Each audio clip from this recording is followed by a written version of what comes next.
My wife died on a cruise and I took care of her parents for 8 years. On a business trip to Italy, I saw a woman identical to her, with another husband and triplets. I decided to follow them. And the shock was absolute when I discovered the truth. I'm glad to have you here. Follow my story until the end and comment the city you're watching from so I can see how far my story has reached. 8 years, 2,920 days since the Coast Guard called off the search. Since they handed me Carrie's purse, waterlogged and empty, pulled from the wreckage of Deck 7.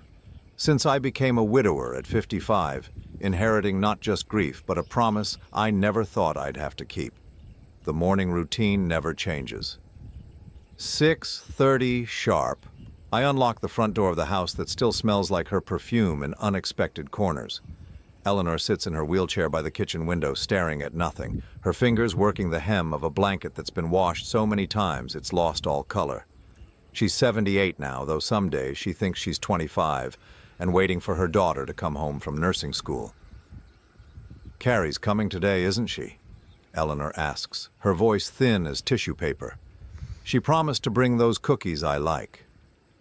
I pour her morning pills into my palm. 12 different medications, 4 times a day. The pharmacy bill alone runs $800 monthly, even with Medicare. "Maybe later, Eleanor. Let's focus on breakfast first." Frank shuffles in from the bedroom, his walker scraping against the hardwood floors we refinished together back when I thought my biggest problem was choosing between oak and maple. His stroke 2 years ago left him confused about time, but crystal clear about his resentment. He knows I'm not his son-in-law anymore. I'm just the man who stayed. "You don't have to be here," he tells me every morning, the same script. "We can manage." They can't. Frank can barely dress himself, and Eleanor forgot how to work the stove 6 months ago. But I nod and help him into his chair, the same chair where Carrie used to curl up reading medical journals, planning our retirement. We were going to travel, see the northern lights, buy a cabin in Vermont. Instead, I measure out insulin and count pills and pretend not to notice when Eleanor calls me by her late husband's name. The house feels smaller every day. I sold my place 3 years ago when the medical bills started crushing them. Moved into Carrie's childhood bedroom, sleeping under posters of horses and movie stars she'd outgrown decades before she died. The mortgage here runs $2,000 a month, money I earn working part-time at the hardware store, a job that pays barely enough to cover groceries and gas. Our old friends stopped visiting after the 2nd year. Hard to blame them. What do you say to a man caring for his dead wife's parents? How long is grief supposed to last before it becomes something else? Something unhealthy? I'm loading the dishwasher when I find Eleanor's pill organizer empty. She's supposed to take her heart medication with breakfast, but the little Tuesday compartment gapes open. I check the floor, the table, under her chair. Nothing. "Eleanor, did you take your pills already?" She looks at me with those cloudy blue eyes that were once sharp enough to spot a lie from 3 rooms away. "What pills?" "I don't take pills. I'm not sick." This is how it happens now. Memory slots closing one by one until eventually she won't remember Carrie at all. Won't remember why a strange man brings her breakfast and sorts her medications and sits with her during the long afternoons when Frank naps and the house settles into silence so complete it feels like being buried alive. I find the pills scattered behind her wheelchair. She must have tried to take them herself and dropped the organizer. I gather them carefully, checking each one against the pharmacy labels. The blood thinner looks different than usual, smaller. I make a note to call Dr. Martinez. By noon, Frank is agitated. He wants to drive to the bank, something about checking on investments that were liquidated years ago to pay for Eleanor's specialist. I explain again that his license was revoked, that I handle the finances now, that the money he's worried about went to keeping them in their own home instead of a facility. "You're stealing from us," he says, not for the first time. "Carrie never trusted you with money." The accusation hits the same nerve it always does. Carrie never trusted me with anything important. Never included me in decisions about her parents' care, their finances, their futures. She handled everything, controlled everything, and then disappeared into the Atlantic Ocean, leaving me with a promise I'd made half asleep on a random Tuesday morning. "If anything happens to me, you'll take care of them, won't you?" she'd said, not looking up from her medical journal. "They have no one else." I'd agreed without thinking, the way you agree when someone asks if you'd die for them. Of course you would. But living for them day after day, year after year, watching them fade while your own life disappears, that's different. That's harder. The phone rings. Dr. Martinez's office, confirming Eleanor's appointment next week. More tests, more pills, more conversations about quality of life and difficult decisions. I schedule the appointment and add it to the calendar that's become my Bible, every square filled with medical visits and pharmacy runs and social worker check-ins. After lunch, I sit at the kitchen table with the bills spread in front of me like evidence of failure. The mortgage payment is due in 6 days. The electric bill is overdue. Frank's physical therapy costs $150 per session, twice a week, because insurance decided he's improved enough to cut coverage. I open the bank statement with the same sick anticipation I've felt for years. Checking account balance, $1,437. Savings account, 0. Carrie had a life insurance policy through the hospital where she worked. $200,000 that should have solved everything. But the insurance company fought the claim for 3 years, saying there wasn't enough evidence of death. No body, no conclusive proof she didn't stage her own disappearance. By the time they finally paid, the legal fees and accumulated debt had devoured most of it. I close the statement and lean back in the chair that's seen 25 years of family dinners, birthday celebrations, Christmas mornings. Carrie's chair, still positioned at the perfect angle to see both the stove and whoever's coming through the front door. She was always watching, always managing, always 3 steps ahead of everyone else. In the afternoon quiet, with Eleanor dozing and Frank muttering at the television, I allow myself 5 minutes of dangerous thinking. What if I hadn't made that promise? What if I'd helped them find a good facility and kept my own life? What if I'd honored Carrie's memory without sacrificing my future? But then Eleanor wakes up crying, confused about where she is, calling for her daughter, and I go to her like I always do because that's who I am. The man who stays. The man who keeps promises even when they're killing him slowly, one day at a time. The mail brings another piece of the past today. A thick envelope from a law firm in Boston with my name typed in formal letters that make my stomach clench. Inside, documents about the estate of someone I've never heard of. Theodore Cromwell, apparently my late uncle on my mother's side. A man who died 3 months ago and left me $150,000. I read the letter twice before the words sink in. Uncle Theodore, my mother's brother who moved to Italy 30 years ago and sent Christmas cards signed with just his initials. The uncle I met once at a funeral when I was 12, who smelled like pipe tobacco and spoke with an accent I couldn't place. The inheritance comes with one condition. I have to travel to Florence to sign papers and meet with his Italian attorney. Something about properties that need to be evaluated and decisions that require my presence. Eleanor calls from the living room, her voice sharp with panic. "Walter! Walter, there's a man in the house!" I fold the letter and put it in my pocket. Frank has wandered into the hallway again, confused and looking for the bathroom that's been in the same place for 40 years. I guide him back. Reset Eleanor's anxiety with gentle words and her afternoon medication, and return to the kitchen where the inheritance letter waits like a door I'm afraid to open. $150,000, enough to secure Eleanor and Frank's care for years, enough to give me a chance at something resembling a life.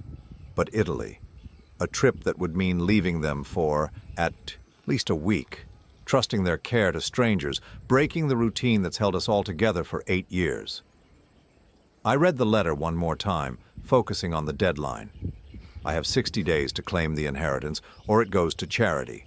60 days to decide if I'm brave enough to step outside this house, this responsibility, this life I never chose but have worn like a uniform for so long I've forgotten what I look like without it. The sun sets early in October, casting long shadows through windows that need cleaning. Eleanor asks about Carrie again, the same question that punctuates every day like a heartbeat. Frank falls asleep in his chair, his breathing rough and labored. And I sit at the kitchen table staring at documents that promise freedom I'm not sure I remember how to use. Tomorrow I'll call the lawyer in Florence. I'll ask about timing, about how long I'd need to stay, about whether this impossible gift might finally be the answer to prayers I stopped believing anyone was listening to. Tonight, though, I fold the letter carefully and put it in the drawer with all the other papers that document our slow decline. Next to Carrie's death certificate, her insurance papers, the medical bills that never stop coming. 8 years of faithful service, 8 years of putting her parents first, honoring her memory, keeping a promise that's cost me everything I thought I wanted. Maybe it's time to find out what I want now. The flight to Florence takes 14 hours with a connection in Frankfurt. 14 hours of recycled air and airline coffee, reading the same magazine page 12 times while my mind spins through everything that could go wrong back home. I've left Eleanor and Frank with Martha Henley, a retired nurse who costs $150 a day, but came highly recommended by their doctor. Before leaving, I spent 2 days writing detailed instructions. Eleanor's pills sorted by time and color, Frank's bathroom schedule mapped to the hour, emergency numbers taped to every surface. Martha listened patiently and assured me she'd managed worse cases, but I caught her studying the list with the expression of someone realizing she'd underestimated the job.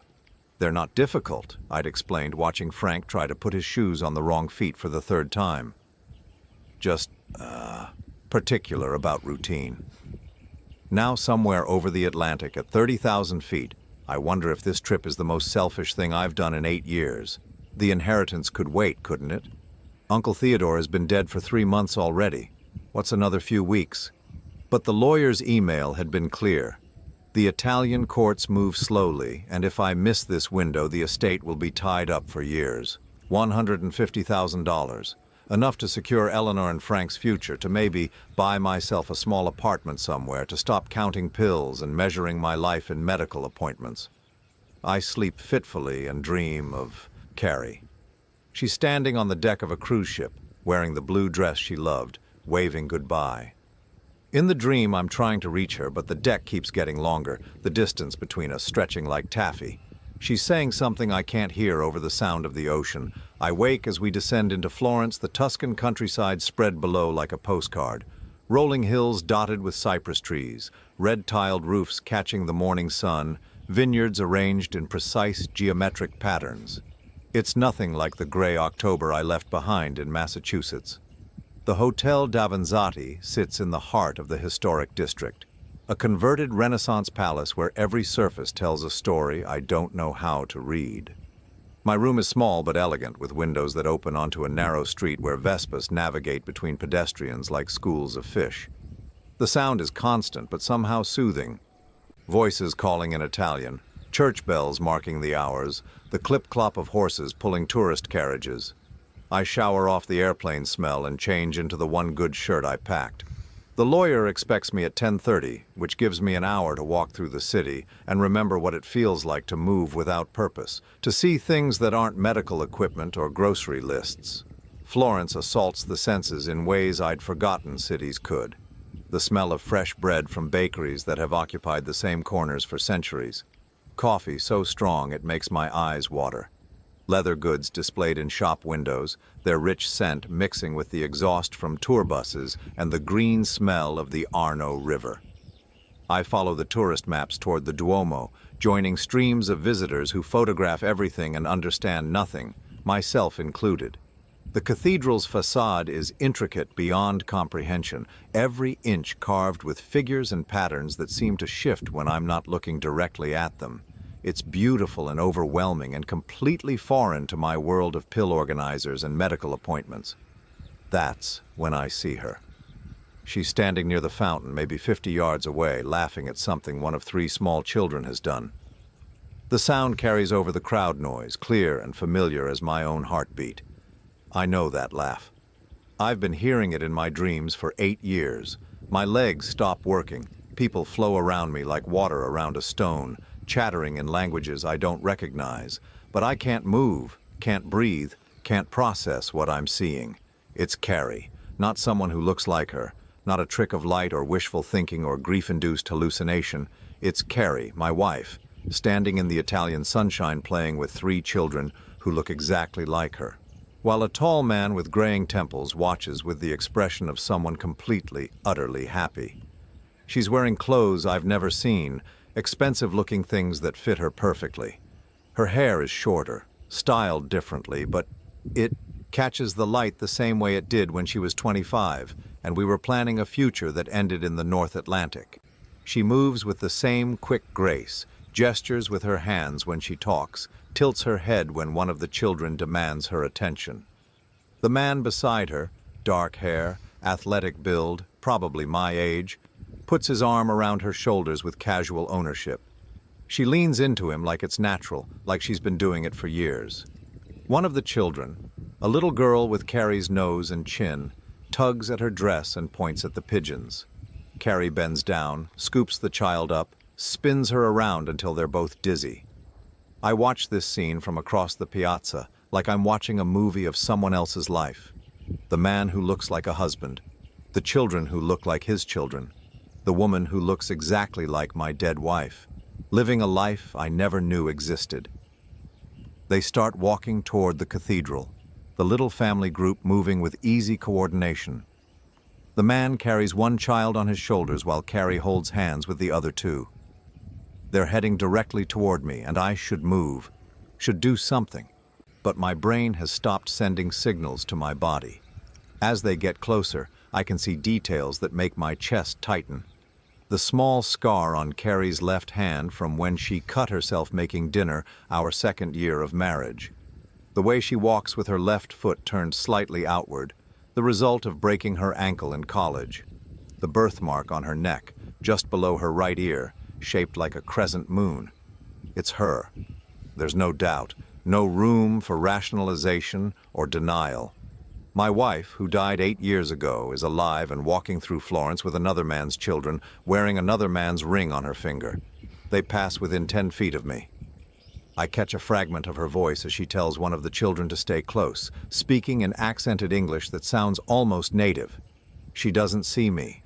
Her attention is completely focused on the family around her, the life she's built, the identity she's chosen. I follow them, not consciously, not with any plan or intention, but my feet start moving and suddenly I'm part of the tourist flow, heading toward the cathedral entrance. I keep my distance, hiding behind tour groups and vendor stalls, but I can't stop watching her. The way she automatically checks to make sure all 3 children are accounted for. How she shares a look with the man that speaks of private jokes and shared understanding.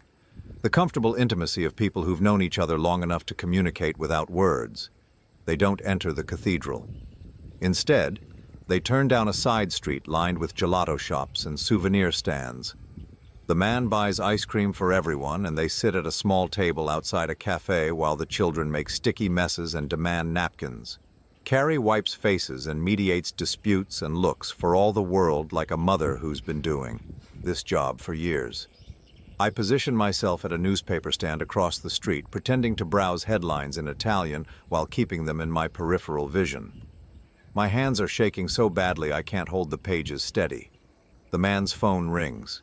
He answers in rapid Italian, his expression shifting from relaxed to concerned. Work crisis by the look of it. He speaks to Carrie in English now, something about needing to handle a problem at the office. She nods, tells him to go, gestures to the children with the universal language of, "I've got this." He kisses her goodbye. Not a quick peck, but the kind of kiss that belongs to people who still like each other after years of marriage. She watches him walk away with an expression I recognize, but have never seen directed at me. Pure, uncomplicated love. I buy a newspaper I can't read and sit at a cafe table with a view of theirs. Order espresso I don't want and try to look like a tourist taking a break instead of a man whose entire understanding of reality has just been detonated. Carrie is 30 yards away, alive and beautiful and completely absorbed in a life that has nothing to do with me. She's forgotten I exist, forgotten Eleanor and Frank exist, forgotten the promises she made and the responsibilities she left behind. While I've spent 8 years maintaining her parents' medications and mortgage payments, she's been building a new family in a country where no one knows her real name. One of the children, a boy with her eyes and stubborn chin, drops his gelato on the ground and starts to cry. Carrie doesn't get frustrated or annoyed. She simply orders another one, cleans up the mess, and distracts him with a game involving counting pigeons. The scene is so normal, so maternal, so completely at odds with the woman I thought I knew. My Carrie never wanted children. We tried for years, went through fertility treatments that emptied our savings and left her exhausted and bitter. She blamed me, blamed her body, blamed the universe for denying her the one thing she wanted most. After the 5th miscarriage, she stopped talking about it entirely, threw herself into her nursing career and became someone who took care of other people's families instead of building her own. But here she is, mothering 3 children who call her Mama in accented English, who compete for her attention and cuddle against her when they're tired. Children who look enough like her to be hers, who are young enough to have been born after she died. I take out my phone and aim it toward their table, pretending to photograph the cathedral in the background. Through the zoom lens, I can see her face clearly for the first time in 8 years. She looks younger somehow, despite the passage of time. Relaxed in a way I never saw during our marriage. The lines of constant stress that had started appearing around her eyes in her 40s are gone, replaced by laugh lines and the kind of glow that comes from being deeply, genuinely happy. The children finish their gelato and start getting restless. Carrie checks her watch, an expensive-looking thing I don't recognize, and starts gathering their belongings. They're leaving, and I haven't decided what to do with this impossible information. I could approach her now, walk across the street, say her name, watch her face, as she realizes her old life has found her new one. But what then? What do you say to a woman who let you believe she was dead? How do you ask someone why they chose to orphan their parents and abandon their spouse for a fresh start in Tuscany? Instead, I follow them again. They walk through narrow streets that smell like garlic and wine, past shops selling handmade paper and leather goods, until they reach a small parking area where a dark blue Mercedes waits. Carrie loads the children into car seats with practiced efficiency while they chatter about their day, switching between English and Italian like children who've grown up bilingual. Before getting into the driver's seat, she takes a long look around the piazza. For one heart-stopping moment, her eyes sweep past me, and I think she's seen me, recognized me, that this impossible reunion is about to become real. But her gaze moves on without stopping, and she gets into the car like nothing has happened. I watch the Mercedes disappear into Florence traffic, carrying my supposedly dead wife and her secret family toward a life I know nothing about. I sit on a bench in the empty piazza for a long time after they're gone, trying to make sense of what I've witnessed.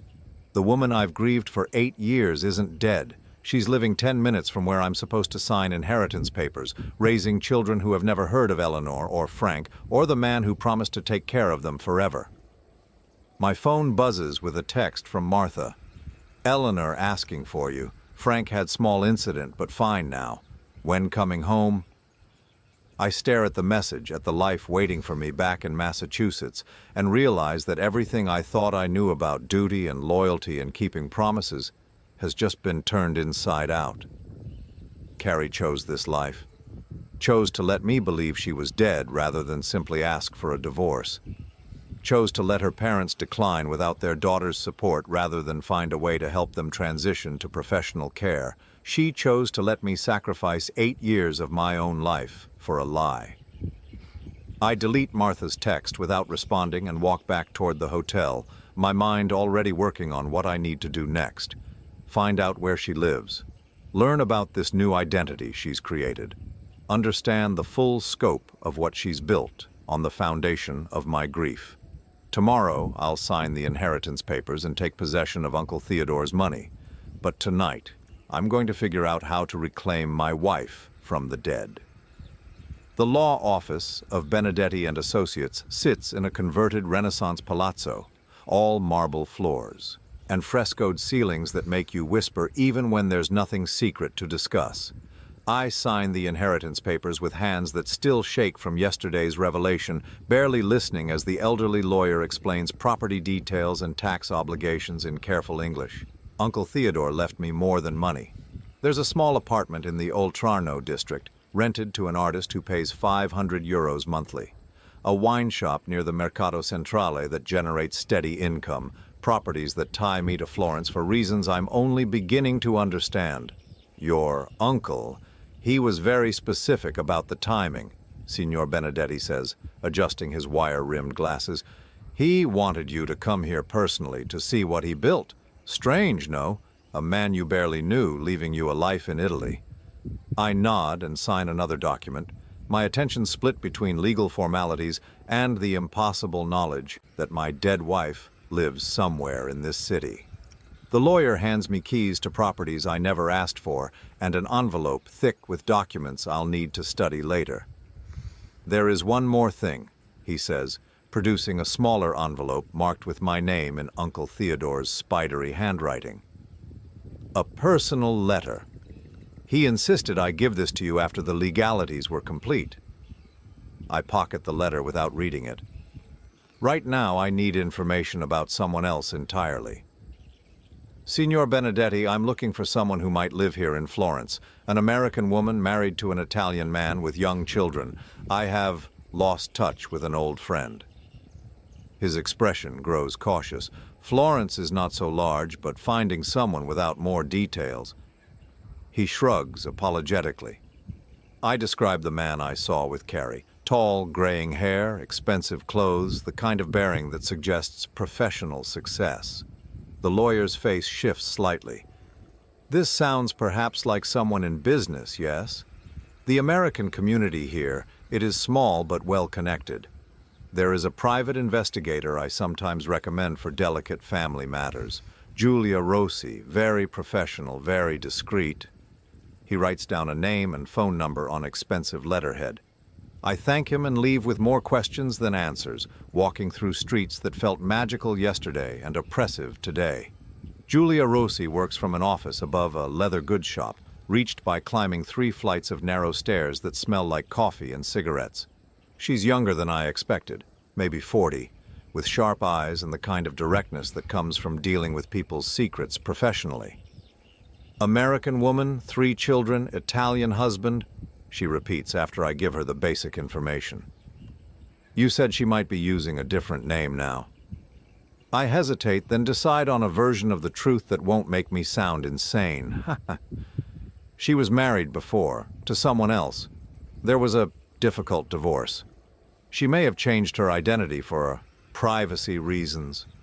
Giulia nods, like this is perfectly normal. It happens more than you think. People come to Italy to start over. The bureaucracy here, it's complicated enough that someone with determination and money can disappear quite effectively. She quotes me a fee that makes me wince, €800 for a comprehensive search, payable in advance. I think of Eleanor's medicine costs, Frank's physical therapy bills, the mortgage payment due next week. Then I think of Carrie laughing with children who should have been ours, living in luxury while I count pills and measure my life in medical appointments. I pay her in cash from Uncle Theodore's emergency fund. I need photographs if you have them, she says. Recent ones would be best, but anything that shows her clearly. I hand her my phone, scrolling to the pictures I took yesterday at the cafe.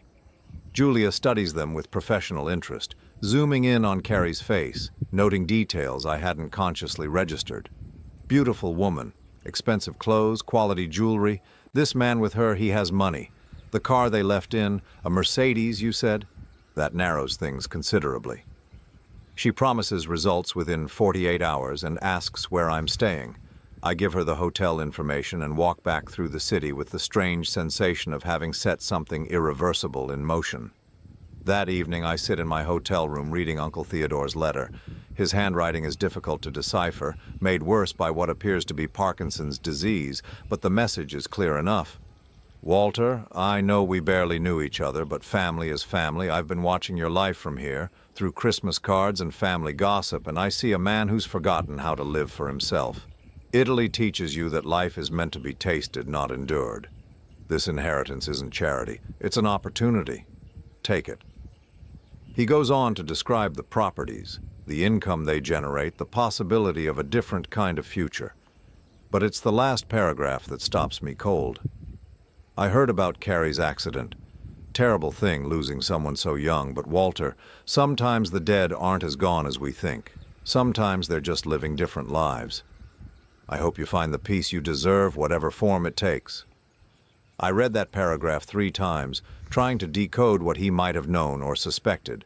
Uncle Theodore died 3 months ago. The will was written 2 years before that.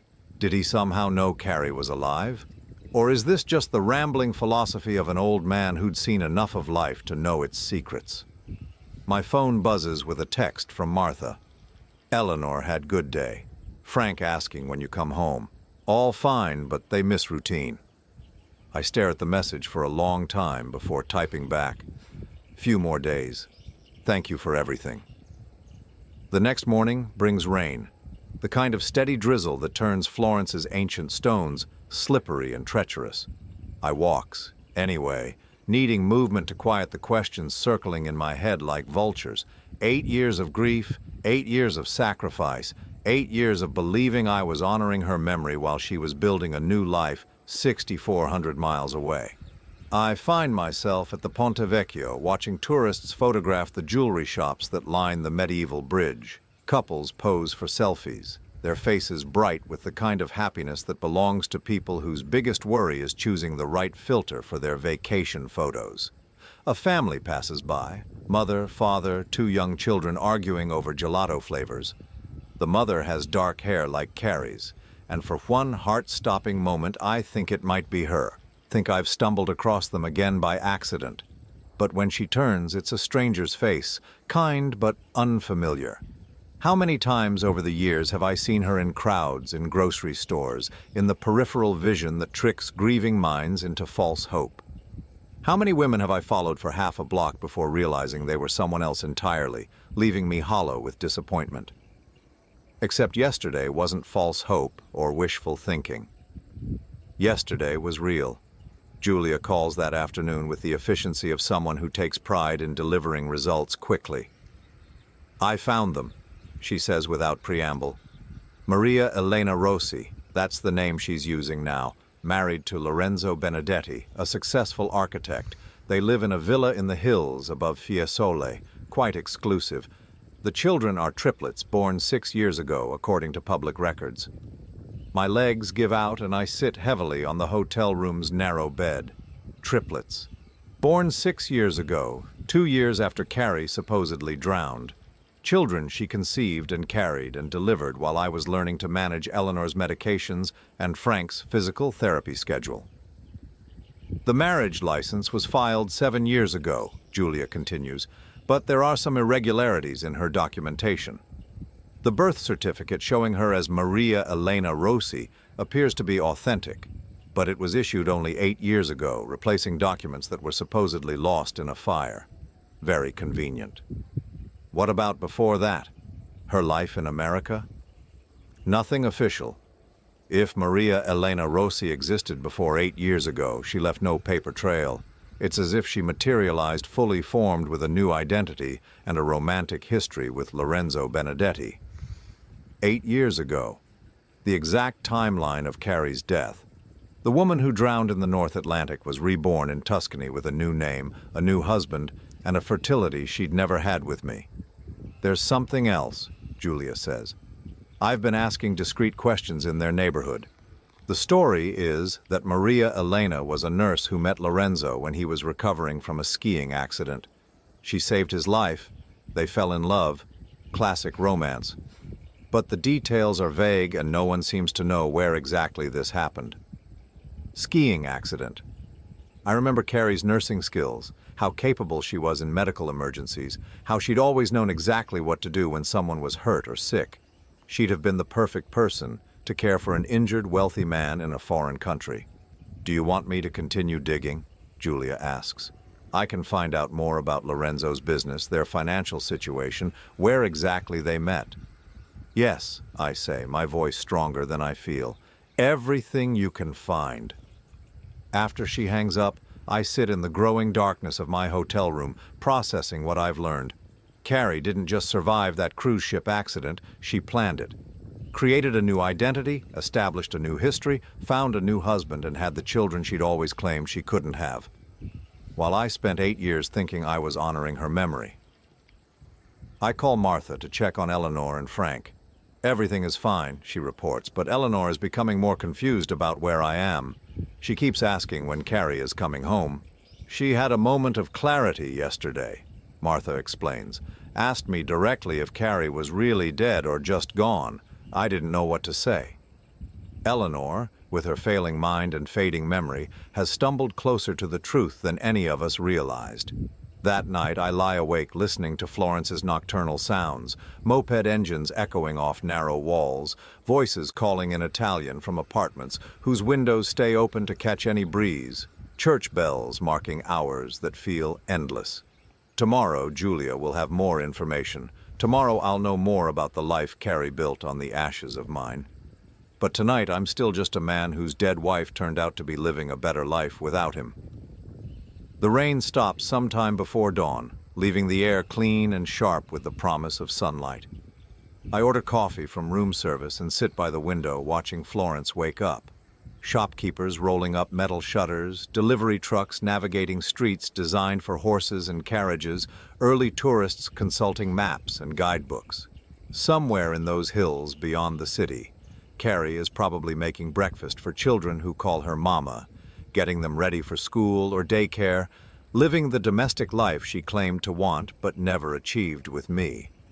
Lorenzo is probably reading the financial pages over espresso, planning his day of architectural consultations, secure in the knowledge that his wife loves him completely. Neither of them knows that their carefully constructed new world is about to collide with the old one they thought they'd left behind forever. My phone rings. Julia again, calling earlier than expected. I have the address, she says. Villa Benedetti, number 47, Via della Colline. Very private road, very exclusive neighborhood. But Walter, there's something you should know before you decide what to do with this information. What? Lorenzo's business is in trouble. Serious financial problems, according to my sources. The kind that might make someone desperate enough to do things they normally wouldn't consider. What kind of things? The kind that require access to money from previous lives. I understand immediately. Carrie has something Lorenzo needs, access to funds from her old identity, her American life, the insurance money and inheritance she might still have legal claim to. Are you saying she might be planning to come back, to resurface? I'm saying desperate people make unpredictable choices, and if Lorenzo's business fails, your Maria Elena might need to remember how to be Carrie again. After she hangs up, I dress carefully and walk through Florence one more time as a tourist, a man with nothing more complicated to worry about than choosing between museums and restaurants. Tomorrow, I'll have to decide what to do with the knowledge I've gained, how to use the information Julia has provided, whether to confront Carrie directly or find another way to reclaim the 8 years she stole from me. But today, I'm going to look at the city she chose over the life we'd built together. I'm going to understand what was so appealing about this place that it was worth faking her own death to have it. By evening, I think I understand. Florence is a city where reinvention feels not just possible, but inevitable. Every street corner holds centuries of stories, layers of history where new identities have been built on the foundations of old ones for 1,000 years. It's the perfect place to become someone else entirely. The perfect place to forget you were ever someone's wife. Villa Benedetti sits on a winding road that climbs through olive groves and cypress trees. The kind of approach that gives you time to change your mind with every curve. I've driven this route 3 times in 2 days, each time losing my courage before reaching the ornate iron gates that guard the property. Today feels different. Today I'm not turning back. The rental car's GPS speaks to me in Italian accented English, counting down kilometers until I reach the address Julia provided. My hands are steady on the steering wheel, but my heart pounds with the rhythm of a man approaching his own execution.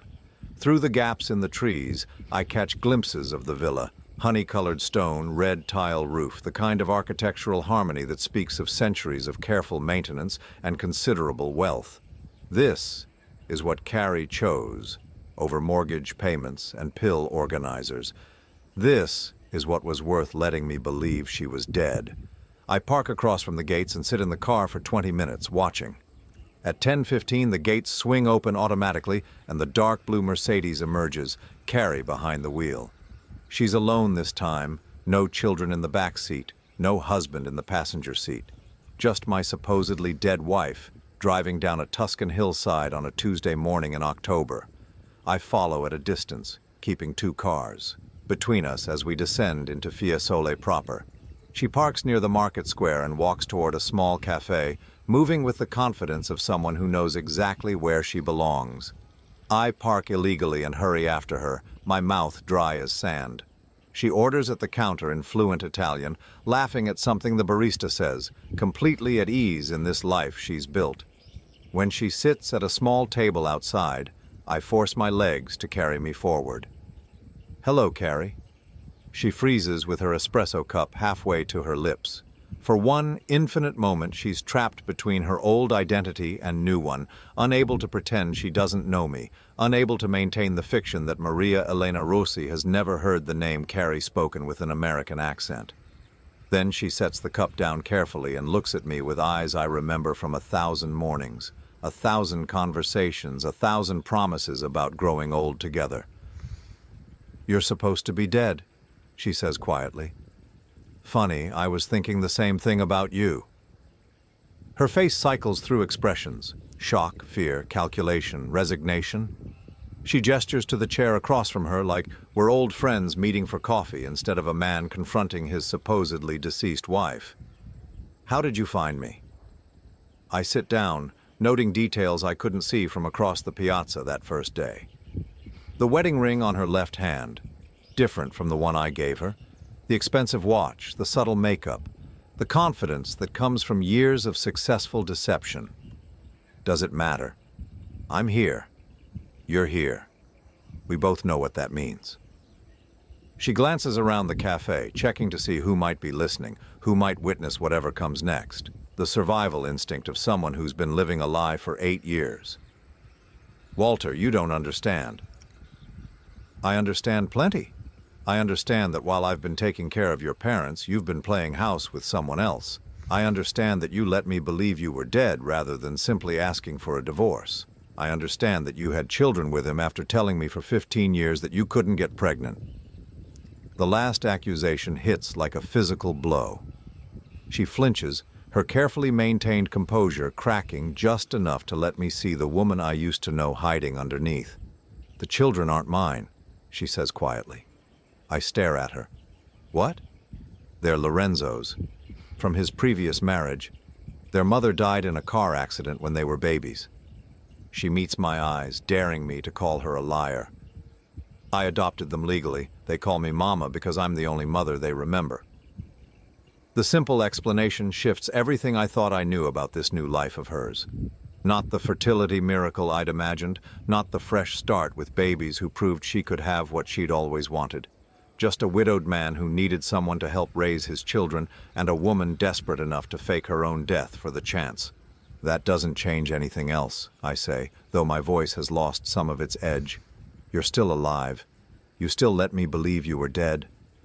She looks away, watching pedestrians navigate the narrow streets of Fiesole like she's memorizing escape routes. "I was drowning, Walter." "In the cruise ship accident?" "Because I read the reports." "No." She turns back to me, her voice sharp. "I was drowning in our life. In taking care of my parents, in pretending to be happy, and watching you be content with a marriage that was killing me slowly." The words land like slaps. 25 years of marriage, reduced to suffocation, to a life she couldn't wait to escape. You could have talked to me. We could have worked it out, gotten counseling, figured something out that didn't involve faking your death and abandoning your responsibilities.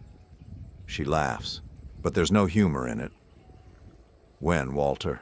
Between my mother's doctor appointments and my father's physical therapy? Between your job and the house and the bills and all the things that had to be done every single day? When exactly were we supposed to have that conversation?" "We were partners, Carrie. We were supposed to figure things out together." "We were never partners. I managed everything, made all the decisions, carried all the weight, and you You went along with whatever I decided, because it was easier than taking responsibility yourself. The accusation stings, because there's truth in it. I had let her manage our life, handle the difficult conversations with her parents, make the hard decisions about their care. I'd been the supportive husband who agreed with whatever she thought was best. So you decided to disappear instead of asking for help? I decided to take the only opportunity I'd ever had to choose my own life. She leans forward, her voice dropping to almost a whisper. Do you know what it's like to realize at 50 that you've never made a single decision based on what you wanted? That every choice you've ever made was about duty or obligation or what other people needed from you? I know what it's like to spend 8 years honoring a promise to a dead woman who turned out to be alive and selfish. The word selfish hits its target. She sits back like I've struck her, color draining from her face. Your parents are dying, Carrie. Eleanor has Alzheimer's. She asks for you every day. Frank had a stroke 2 years ago and barely recognizes me half the time. But I'm still there, still taking care of them, still keeping the promise I made to someone who apparently never existed. Tears gather in her eyes, the first crack in her composure since I sat down. How are they? Really? Dying slowly and expensively. The house is mortgaged to pay for their care. I work part-time at a hardware store to cover their medications. I haven't had a day off in 3 years because I can't afford to hire help. She covers her face with her hands, shoulders shaking slightly. For a moment, she's not Maria Elena Rossi, successful expatriate living the Tuscan dream. She's Carrie, the woman who used to cry when she thought about her parents getting old. I never meant for it to go on this long, she whispers. How long did you mean for it to go on? How long were you planning to let me sacrifice my life for your lie? She doesn't answer immediately. When she looks up, her eyes are red but determined. I met Lorenzo on the cruise. He was traveling with friends, recovering from his wife's death. We talked one night, just talked. But it was the first real conversation I'd had with a man in years. The first time someone saw me as something other than a daughter, or a wife, or a nurse. So you fell in love and decided to fake your own death? Just like that? Not just like that. I spent months planning it, getting the documentation, setting up accounts, making sure everything would work. She pauses, seeming to realize how calculated that sounds. The accident part was real, Walter. There really was an emergency on the ship, but instead of trying to help, I jumped. The simple confession hangs between us like a bomb waiting to explode. She jumped, abandoned ship while other people were dying, used their tragedy as cover for her disappearance. People died in that accident, Carrie. I know. I think about it every day. Her voice is barely audible. But I was already dead, Walter. Had been for years. I was just making it official. While I was making it real. 8 years of grief, 8 years of guilt, 8 years of believing I should have somehow saved you. I never asked you to grieve for me. The casual cruelty of the statement takes my breath away. You didn't ask me not to either. You let me believe you were dead. You let your parents believe their daughter was gone forever. And what was I supposed to do? Come back and explain that I'd rather be dead than live the life I had?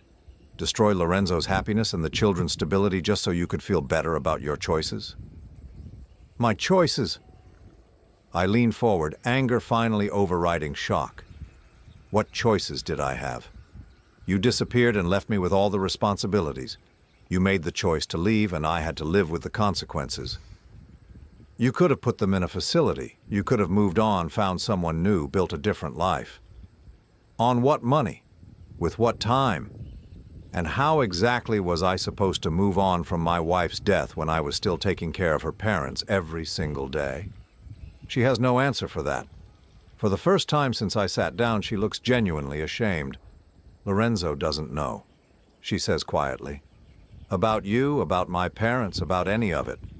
He thinks my family is dead, that I had no one before I met him. How convenient. It's not convenient, it's necessary. He's a good man, Walter. He deserves better than the truth about what I did. And I deserve better than 8 years of lies. But here we are. A long silence stretches between us. Around us, life in Fiesole continues. Shopkeepers opening their stores, tourists consulting guidebooks, normal people living normal lives that don't involve confronting the dead over coffee. "What do you want?" she asks finally. It's the question I've been asking myself since the moment I saw her in the piazza. What do I want? Justice? Revenge? An apology? The 8 years back? Some acknowledgement of what her choices cost me? I want you to face what you did. To your parents, to me, to the life you threw away like it meant nothing. And then what? You expose me? Destroy my marriage? Traumatize 3 children who call me mama? Does that give you back the years you lost? It gives me the truth. It gives your parents the chance to see their daughter before they die. It gives me the right to stop pretending I'm honoring your memory when you're alive and happy in Italy. She reaches across the table and touches my hand, the first physical contact we've had in 8 years. Her skin is soft, familiar, wearing rings that represent promises made to someone else. "Walter, please. I know I hurt you, I know what I did was terrible, but destroying what I've built won't fix anything. It won't give you back those years." I look down at her hand on mine, remembering other times she'd touched me like this, when she was asking for something she knew I didn't want to give, when she was manipulating me into agreeing with her plans, when she was managing me the way she managed everything else. "You're right," I say, pulling my hand away. "It won't give me back those years, but it might prevent you from stealing any more." I stand up, leaving money on the table for coffee I never ordered. She looks up at me with an expression I recognize but have never seen directed at me. Fear. "What are you going to do?" "I don't know yet. But this conversation isn't over, Carrie. Just because you're done running doesn't mean I'm done finding you." I walk away without looking back, though I can feel her watching me, until I turn the corner. My hands are shaking as I unlock the rental car, adrenaline and anger and 8 years of suppressed grief finally finding their voice. The drive back to Florence passes in a blur of olive trees and ancient stone walls. I keep replaying the conversation, her words, her casual admission that she'd rather let me believe she was dead than deal with the inconvenience of divorce. She jumped. While other people were dying, while rescue workers were risking their lives, while I was sitting at home wondering why she hadn't called to say she'd made it safely to port, she was jumping overboard with false documentation and a plan to disappear forever. By the time I reached the hotel, one thing is crystal clear. This isn't over. She made her choice 8 years ago, and I've been living with the consequences ever since. Now it's time for her to live with some consequences of her own. The call from Martha comes at 3 in the morning, Florence time. I'm lying awake anyway, staring at the hotel ceiling, replaying every word of my confrontation with Carrie when the phone buzzes against the nightstand. "Walter, I'm sorry to call so late, but it's Eleanor. She's in the hospital." My stomach drops. "What happened?" "She fell trying to get to the bathroom around midnight, broke her hip. She's stable, but..." Martha's voice wavers. "She keeps asking for Carrie. She's completely confused about where she is, when it is. The doctor says the trauma has made her dementia worse." I'm already reaching for my clothes, my mind calculating flights, logistics, the impossibility of being where I need to be quickly enough to matter. "I'll catch the first flight home." "Walter, there's something else.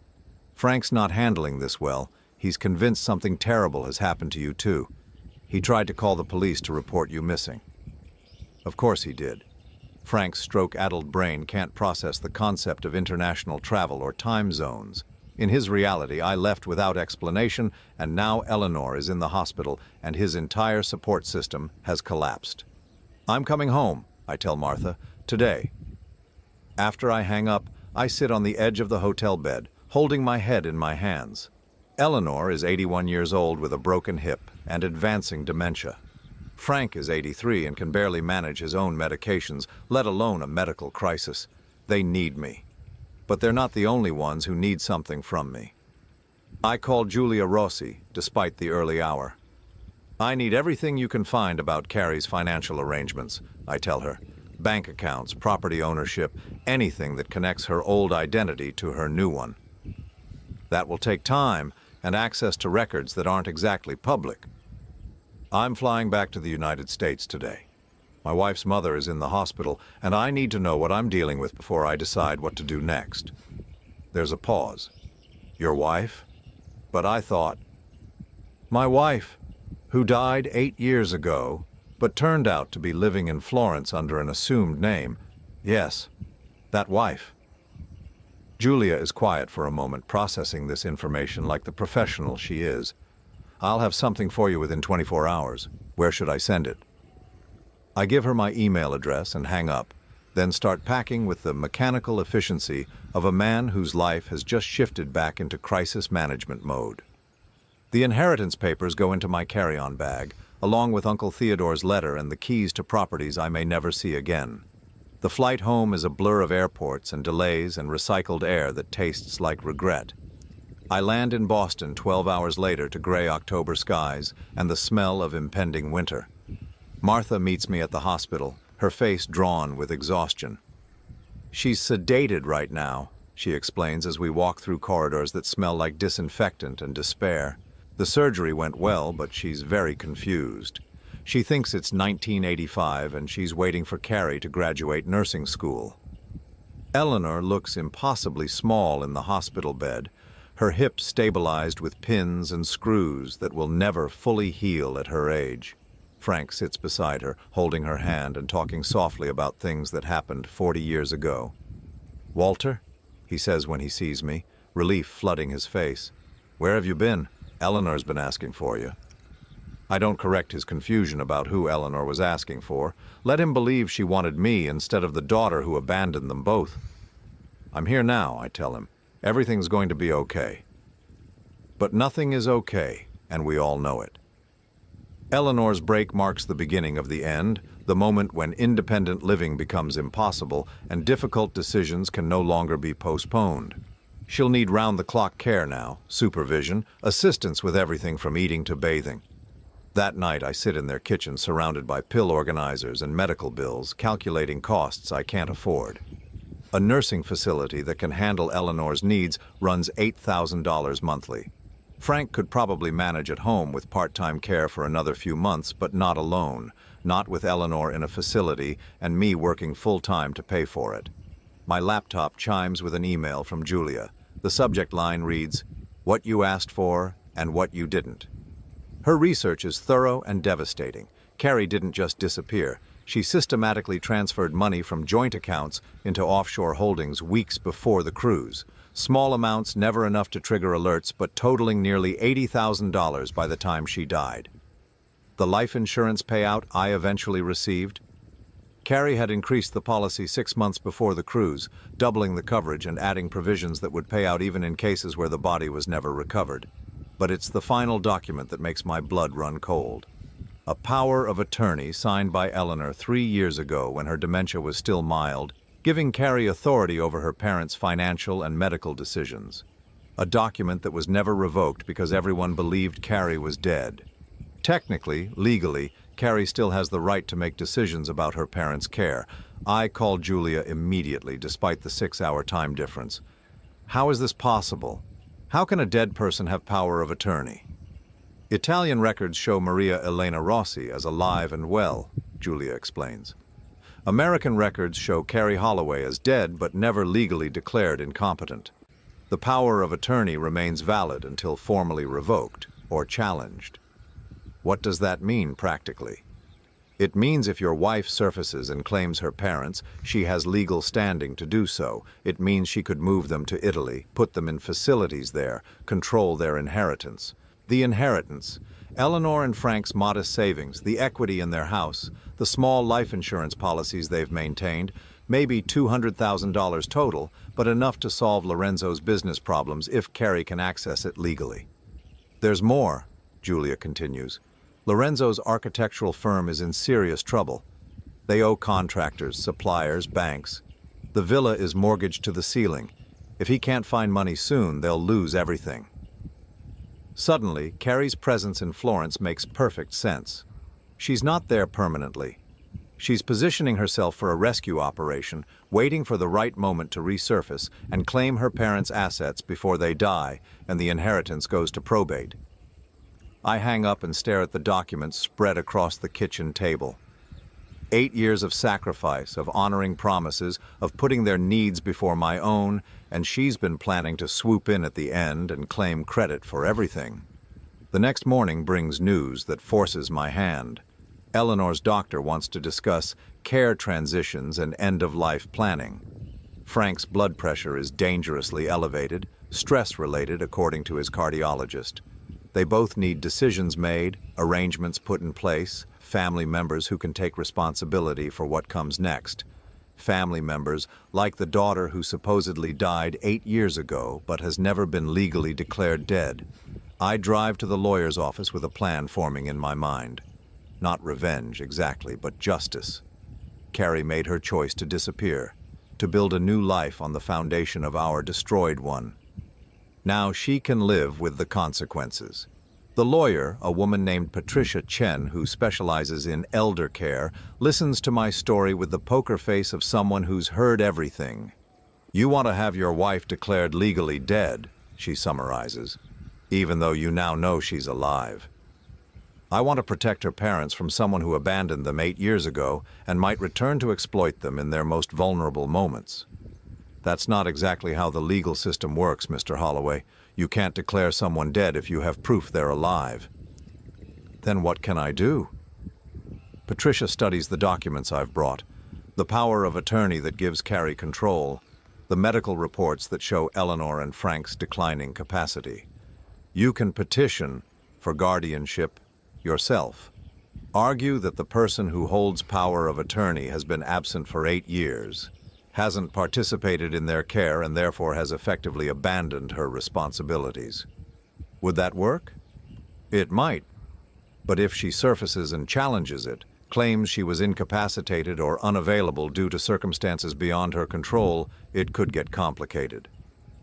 I think about Carrie sitting in that cafe in Fiesole, healthy and happy and living a life funded by money she stole from our joint accounts. Incapacitated is not a word that applies to Maria Elena Rossi. How long would the process take? With their current medical status and clear documentation of abandonment, maybe 6 weeks for temporary guardianship, 3 months for permanent. I authorize her to file the paperwork that afternoon. Eleanor and Frank Holloway deserve protection from the daughter who chose to let them believe she was dead rather than deal with the inconvenience of caring for them. That evening, I sit in their living room, surrounded by 8 years of accumulated medical equipment and pill organizers and the detritus of lives slowly ending. Frank is asleep in his chair, his breathing labored. Eleanor is back from the hospital but confined to bed, confused about why she can't walk, asking repeatedly for the daughter who will never come. My phone buzzes with a text from an international number I don't recognize. "I heard about Eleanor. I'm sorry, please don't do anything rash. We need to talk." I stare at the message for a long time, then delete it without responding. She's right. We do need to talk, but not the kind of conversation she's hoping for. I call Julia one more time, with a question that's been nagging at me since I left Florence. "The children Carrie adopted, Lorenzo's triplets, what happened to their mother exactly?" "Car accident, according to the records, but..." Julia pauses, the hesitation of someone who's found information she's not sure she should share.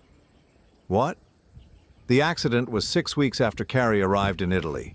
And the woman who died? She was healthy, young, no history of medical problems. But she'd been asking questions about Lorenzo's new girlfriend, trying to verify her background. The implication hangs between us like a toxic cloud. I think Maria Elena Rossi has been very lucky in her timing. I think she's had remarkable success in removing obstacles to the life she wanted." I hang up and sit in the gathering darkness, processing what Julia has just suggested. Carrie didn't just abandon one life to build another. She may have actively eliminated competition for the life she wanted. Eleanor calls from her bedroom, her voice weak and confused. "Walter, is Carrie home yet? She promised to bring dinner." She's not coming home, Eleanor, I tell her gently, but I'm here. I'll always be here. It's a promise I intend to keep, no matter what it costs me. And if Carrie wants to challenge that, she's welcome to try. But this time, she'll be fighting someone who knows exactly who she really is. The guardianship hearing is scheduled for a gray December morning when Boston feels like the edge of the world. Eleanor has been in the care facility for 6 weeks now, her broken hip healing slowly while her mind drifts further from shore each day. Frank visits her every afternoon, though she rarely recognizes him anymore. I'm reviewing notes with Patricia Chen in the courthouse hallway when she arrives. Carrie walks through the doors like she owns the building, dressed in expensive clothes that whisper money and confidence.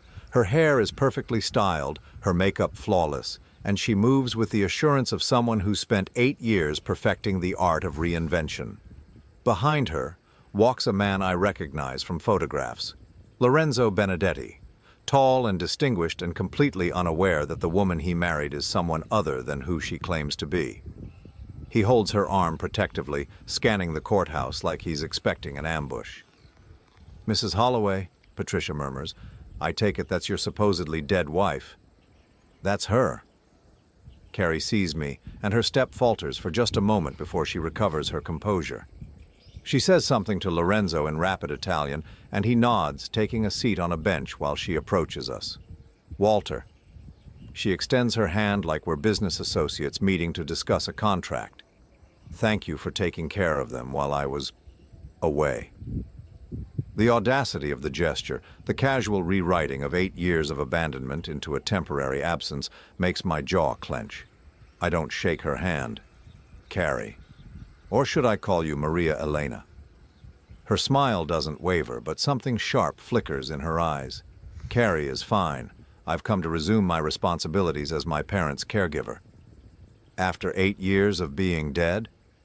After 8 years of recovering from trauma that left me unable to care for anyone, including myself. She's good, I'll give her that. The explanation is just plausible enough to create reasonable doubt, just vague enough to be unprovable. Patricia was right. This is going to be complicated. "Your Honor," Patricia begins when we're called before the judge, "Mr. Holloway is seeking permanent guardianship of Eleanor and Frank Holloway based on 8 years of continuous care and the prolonged absence of their only daughter, who held power of attorney." The judge, a woman in her 60s with gray hair and tired eyes, studies the documents we've submitted. "And now the daughter has returned?" "Mrs. Holloway claims to have been incapacitated due to trauma related to a cruise ship accident 8 years ago," Patricia explains carefully. "However, there is evidence suggesting she was not incapacitated but rather living abroad under an assumed identity." Carrie's lawyer, an expensive-looking man who clearly specializes in making problems disappear, stands smoothly. "Your Honor, Mrs. Holloway suffered severe psychological trauma in a maritime accident that left her unable to function normally. She spent years in recovery, during which time her brother-in-law graciously cared for her parents. Now that she has recovered, she wishes to resume her filial duties." "Mr. Holloway," the judge addresses me directly, "you've been caring for these individuals for 8 years without compensation or legal authority beyond the power of attorney held by Mrs. Holloway?" "Yes, Your Honor." "Why didn't you seek guardianship earlier when it became clear that Mrs. Holloway was not available to make decisions?" It's the question I've been dreading, because the honest answer reveals the depth of my own denial. "I believed she was dead, Your Honor. I was honoring what I thought was her final wish." The judge nods slowly.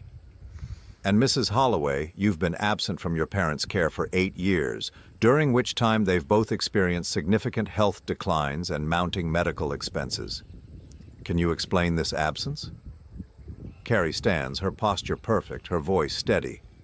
"Your Honor, I suffered severe PTSD following the cruise ship accident. I was unable to function, unable to make rational decisions. I spent years in treatment facilities, both in the United States and abroad, working to recover my mental health."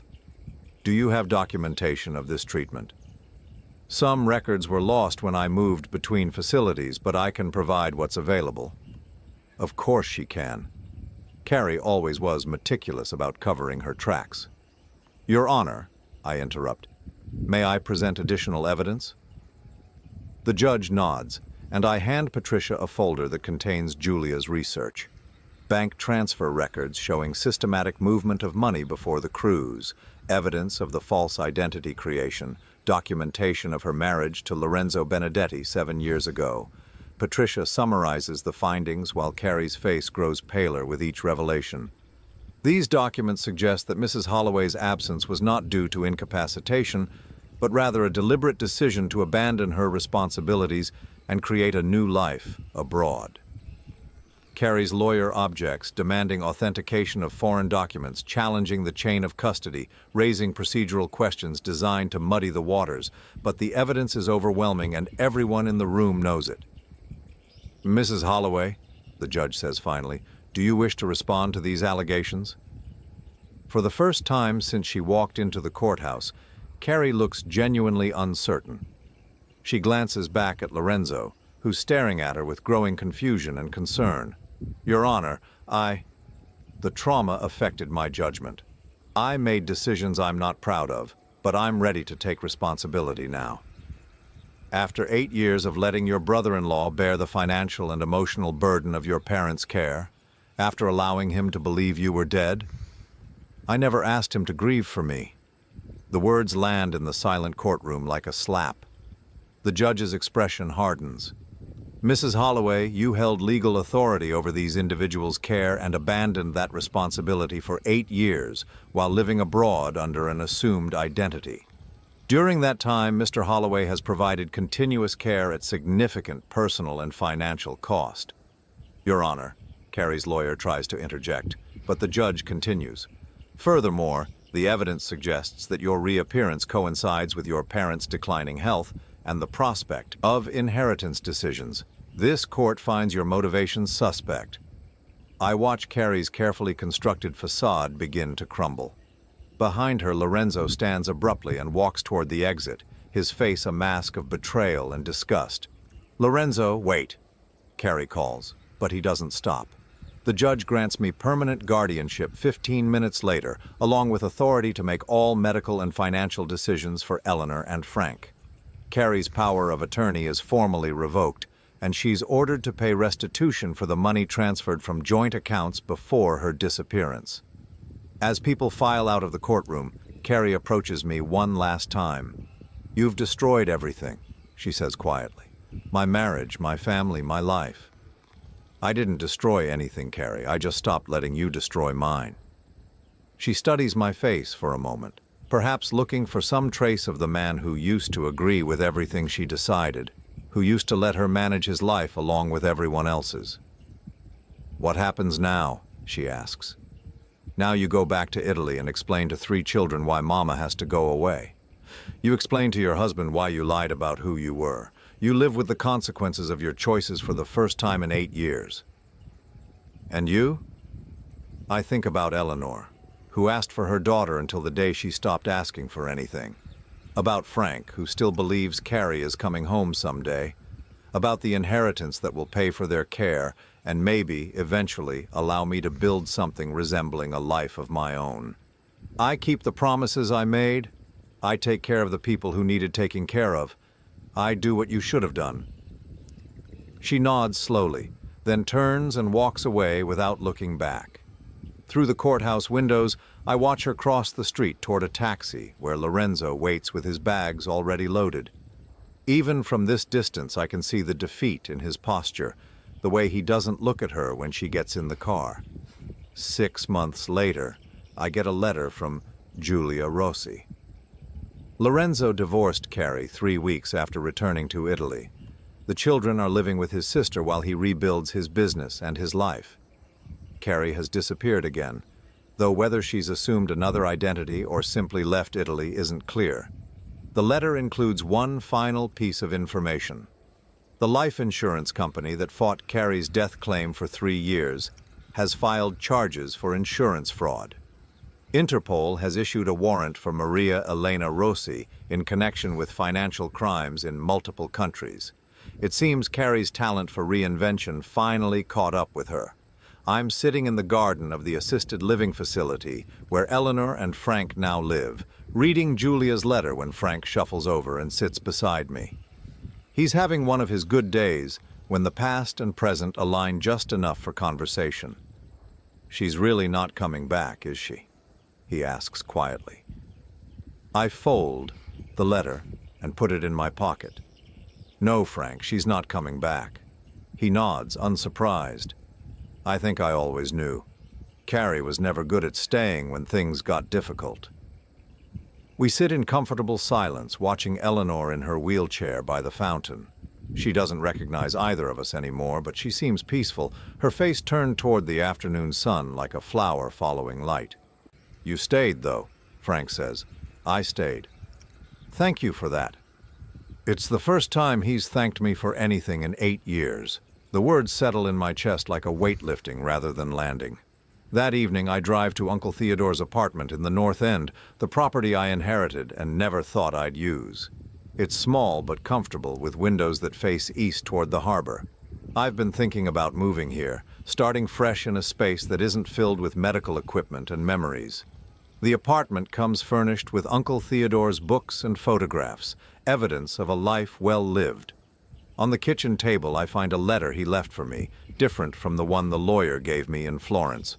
"Walter," it begins in his shaky handwriting, "if you're reading this in the apartment, it means you've decided to stop taking care of everyone else and start taking care of yourself. Good. It's about time." He goes on to explain that he'd been watching my life from a distance, seeing how I'd sacrificed my own happiness to honor obligations that were slowly killing me. The inheritance wasn't just money and property. It was permission to choose myself for once. "Carrie was never worthy of the devotion you gave her," he writes. "I met her once at your wedding, and I could see what she was even then, someone who took everything and gave back only what served her purposes. You deserved better. Walter, you still do." The letter ends with practical advice about the properties, the income they generate, the possibility of a different kind of future. But it's the postscript that makes me smile. The woman who runs the coffee shop downstairs is named Helen. She's a widow, about your age, and she makes the best cannoli in Boston. Ask her about her garden sometime. Trust me on this. I fold the letter carefully and look around the apartment that Uncle Theodore designed as my sanctuary, my escape route, my second chance. Tomorrow I'll visit Eleanor and Frank, make sure their care is properly managed, handle the business of helping them through whatever time they have left. It's a responsibility I'll never abandon, a promise I'll always keep. But tonight, for the first time in 8 years, I'm going to think about what I want. Maybe I'll walk downstairs and try Helen's cannoli. Maybe I'll ask her about her garden. Maybe I'll finally learn what it's like to live a life instead of just honoring one. Outside my window, Boston Harbor stretches toward the horizon where cruise ships dock and passenger trains carry people to new destinations. The same harbor where Carrie supposedly drowned 8 years ago, where her lies began and ended. I pour myself a glass of Uncle Theodore's wine and toast the sunset, the silence, and the strange truth that sometimes losing everything is the only way to find yourself. Carrie was right about one thing. We all make choices about the lives we want to live. It just took me 8 years to realize I was allowed to make one too.